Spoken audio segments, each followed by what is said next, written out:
অভিভাৱক আৰু শিক্ষাৰ্থীসকলৰ বাবে বিশেষ খবৰ। আপোনাৰ সন্তানে স্কুললৈ কিমান কেজি ওজনৰ বেগ নিয়ে জানেনে? প্ৰত্যেক শ্ৰেণীৰ বাবে স্কুল বেগৰ ওজন নিৰ্ধাৰণ কৰিছে এতিয়া শিক্ষা বিভাগে। কোন শ্ৰেণীৰ বাবে কিমান ওজনৰ হ'ব বেগ?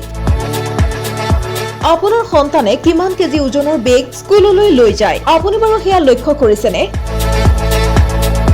যদি সেয়া লক্ষ্য কৰা নাই তেনেহলে এতিয়াৰে পৰা লক্ষ্য কৰক। শিক্ষা বিভাগেও এতিয়াৰে পৰা নিৰ্ধাৰণ কৰিলে শিক্ষাৰ্থীৰ স্কুল বেগৰ ওজন। কোন শ্ৰেণীৰ শিক্ষাৰ্থীৰ বাবে কিমান কেজি ওজনৰ বেগ নিব লাগিব স্কুললৈ? সকলোৰে বাবে বেলেগ বেলেগ হ'ব স্কুল বেগৰ ওজন। শিক্ষা বিভাগে জাৰি কৰিছে এই নিয়ম। প্ৰথম আৰু দ্বিতীয় শ্ৰেণীৰ স্কুল বেগৰ ওজন হ'ব লাগিব 1.5 কেজি। তৃতীয়ৰ পৰা পঞ্চম শ্ৰেণীৰ স্কুল বেগৰ ওজন হ'ব লাগিব 2 পৰা 3 কেজি। আৰু ষষ্ঠ সপ্তম শ্ৰেণীৰ স্কুল বেগৰ ওজন হ'ব লাগিব 4 কেজি।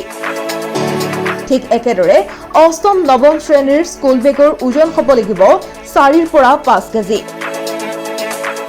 লগতে দশম শ্ৰেণীৰ স্কুল বেগৰ ওজন হ'ব লাগিব 5 কেজি। শিক্ষা বিভাগে বান্ধি দিছে এই নিয়ম।